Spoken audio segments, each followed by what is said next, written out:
Okay, अब हम लोग पढ़ते हैं अबडक्शन ऑफ शोल्डर जॉइंट। देखें सबसे पहले ये क्या है, एक कॉम्प्लेक्स मूवमेंट होता है। एक कॉम्प्लेक्स मूवमेंट क्यों है? क्योंकि इसमें अलग अलग बोन्स और अलग अलग मसल्स इन्वॉल्व होती हैं ड्यूरिंग डिफरेंट रेंजेस। मतलब 0 से 90 डिग्री में कोई और बोन्स, कोई और मसल्स, ठीक, 90 से 180 में एक और बोन्स हेल्प करने लगती है और कुछ और मसल्स इन्वॉल्व हो जाते हैं, तो इसलिए कॉम्प्लेक्स मूवमेंट है। इसकी रेंज कितनी होती है? लगभग 180 डिग्री। ठीक, अब हम लोग को क्या समझना है, पहले ये ध्यान दें कि हम लोग को समझना क्या है। तो हम लोग को समझना बेसिकली ये है कि बोन्स में क्या चेंजेस हो रहे हैं, मसल्स में क्या चेंजेस हो रहे हैं, चेंजेस क्यों हो रहे हैं। तीन चीजें, सबसे पहले तो हमें ये तीन चीजें समझनी है कि ड्यूरिंग रेंज में चेंज होने के साथ बोन्स में क्या चेंजेस हो रहे हैं, मसल्स में क्या चेंजेस हो रहे हैं और चेंजेस क्यों हो रहे हैं, बस खत्म। ठीक, अब समझो। देखो, जब तक तुम अपना आर्म 90 डिग्री तक अबडक्ट करोगे, ठीक है, मान लो कोई आदमी है, उसने अपनी आर्म अभी तक बस 90 डिग्री तक अबडक्ट करी है, 90 डिग्री तक, ठीक, यहां से लेके अब तक बस 90 डिग्री ले गया। तो इस दौरान जो मूवमेंट होता है वो सिर्फ ग्लिनो ह्यूमरल जॉइंट पे होता है, मतलब सिर्फ ग्लिनोइड कैविटी और हेड ऑफ ह्यूमरस में जो मूवमेंट हो रहा था, बस सिंपल वही मूवमेंट होता है। ठीक ठीक, जिसमें रोटेटर कफ की मसल्स बहुत इंपॉर्टेंट रोल प्ले करती हैं। ठीक, खैर मैंने कहा था ना, रोटेटर कफ जो होती है वो ऐसे उठा देती है। ठीक, अब आते हैं 90 to 120 डिग्री पे।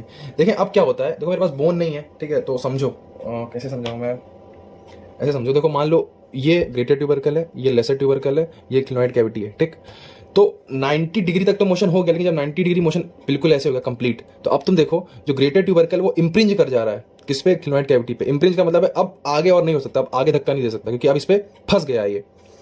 तो अब हमें इसे अगर फर्दर मोशन कराना है तो इसे निकालना पड़ेगा। तो इसका लेटरल रोटेशन होता है ह्यूमरस का, लेटरल रोटेशन, और फिर उसके बाद ऊपर जाती है ये, समझ रहे हो। सो 90 to 120 डिग्री ये मोशन सिर्फ तभी होगा जब ह्यूमरस का हेड जो होगा वो लेटरली रोटेट कर जाएगा। ठीक, तुमने उसके हेड को लेटरली रोटेट करके थोड़ी सी मोशन की रेंज और बढ़ा दी, 90 से 120 हो गया। लेकिन अब 120 के बाद अब तीसरी बोन का इन्वॉल्वमेंट स्टार्ट हो जाता है। वो कौन सी होती है? स्कैपुला। जब स्कैपुला फॉरवर्ड चेस्ट वॉल पे फॉरवर्ड रोटेट करेगी, स्कैपुला मान लो ये है, मतलब ये मान लो एंटीरियर साइड है, ये पोस्टीरियर साइड है। ठीक, तो स्कैपुला क्या होती है, चेस्ट वॉल पे ऐसे फॉरवर्ड क्या करती है, रोटेट करती है, फॉरवर्ड, ऐसे फॉरवर्ड। ठीक, तब 120 से 180 डिग्री का मोशन होता है। तो सिंपल सी बात है, 90 तक movement only at gleno humeral joint, 90 से 120 lateral rotation of head of humerus. ठीक, और 120 से 180 में स्कैपुला का फॉरवर्ड रोटेशन। देखो उसी चीज को इंग्लिश में लिखा हुआ है, after 90 degree of motion at gleno humeral joint, ये जीएस का मतलब है gleno humeral joint, greater tubercle impinges. ये वर्ड्स देखें, यही सब वर्ड देखे टीचर खुश होता है जब तुम बोलोगे इम्प्रिंज वर्ड यूज करोगे। Impinges upon the under surface of acromion process, acromion process के अंडर सर्फेस पे ये इम्प्रिंज कर जाता है। ठीक, एक्रोमियन प्रोसेस के, ये ध्यान रखना है, एक्रोमियन प्रोसेस के। And can only be released by lateral rotation of arm, और तभी रिलीज हो सकता है जब तुम आर्म को लेटरली रोटेट करोगे, मतलब हेड ऑफ ह्यूमरस को लेटरली रोटेट करोगे। ठीक, अब आ जाओ मसल्स जो इन्वॉल्व हैं। तो अब पहले ये पॉइंट छोड़ दो, अभी ये इसको बाद में बताएंगे, पहले ये तीन पढ़ो। जब 0 से 15 डिग्री का मोशन होता है तो जो मेन मसल, वर्ड्स पे ध्यान देना, मेन मसल जो इन्वॉल्व होती है वो होती है सुप्रास्पाइनेटस। 15 से 90 डिग्री के मोशन में मेन मसल इन्वॉल्व होती है डेल्टॉइड, 90 से 180 में मेन मसल इन्वॉल्व होती है ट्रेपेजियस और सेरेटस एंटीरियर। ठीक, मैं तब से बोल रहा हूं मेन मसल, इसका मतलब ये नहीं है कि 0 से 15 में सिर्फ सुप्रास्पाइनेटस होगी, डेल्टॉइड, ट्रेपेजियस और सेरेटस एंटीरियर नहीं होंगी, ये बिल्कुल भी नहीं है। हल्की फुल्की ये भी होंगी, लेकिन हम लोग बात कर रहे हैं मेन मसल्स की। यहीं पे यही लिखा हुआ कि muscles will continuously work, muscle continuously काम करेगी। ठीक है, हर मसल हर वक्त काम करेगी, बस मेन मसल कौन सी होगी रेंजेस में वो मैं देखना, 0 से 15 में कौन सी होगी सुप्रास्पाइनेटस, 15 से 90 में डेल्टॉइड और 90 से 180 में ट्रेपेजियस और सेरेटस एंटीरियर। जो ट्रेपेजियस और सेरेटस एंटीरियर होते हैं ना, ये क्लिनोइड कैविटी जो होती है उसके यहाँ पे होती है ट्रेपेजियस मसल का इंसर्शन या ओरिजिन, सारी मतलब जो भी होता है वो उसको उठा देती है ऐसे, ताकि ओवरहेड अबडक्शन हो जाए।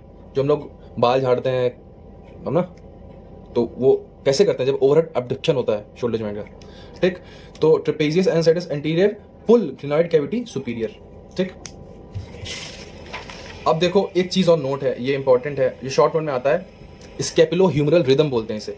देखो जब तुम 120 डिग्री हाथ उठा चुके होगे अपना, 120 डिग्री लगभग, ये 120 डिग्री, तो अब इसके बाद क्या होता है, इसके बाद जब तुम 120 से 180 जाओगे तो स्केपुला और ह्यूमरस एक रिदम में मूवमेंट करती हैं।